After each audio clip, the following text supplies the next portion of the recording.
Hello everyone, আজকে আমি যাচ্ছিলাম লোরাস ব্যাংকয়েটে ইভেন্টের জন্য। যাওয়ার পথে হুগলি সেতুর ব্রিজটা কেমন লাগছে দেখুন, অমায়িক লাগছে। আমাদের ড্রাইভার গাড়ি চালাচ্ছে।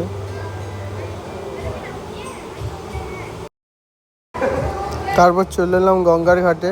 এখান থেকে হুগলি সেতুর ব্রিজটা দেখো, এখানে কত জাহাজ চলে আছে। ভিউটা বেশ ভালোই লাগছে। এখানে কজন স্নান করছে গঙ্গাতে, দেখতে পাচ্ছেন তোমরা। সামনে আছে ইডেনের মাঠে লাইট দেখা যাচ্ছে চারটে, কত সুন্দর লাগছে দেখুন। তারপর চলে এলাম ব্যাংকয়েটের ভিতরে। এখানে দেখুন বেলুনের কাজ কত সুন্দর করেছে এন্ট্রির জন্য। কত সুন্দর লাগছে বেলুনগুলো। এটা এন্ট্রিতে ব্লাস্ট হবে। তারপর দেখুন লেজারটা আমরা ঠিক করলাম, লেজারটা কত সুন্দর লাগছে। লেজার টানেল হয়েছে, এর ভিতর থেকে এন্ট্রি হবে।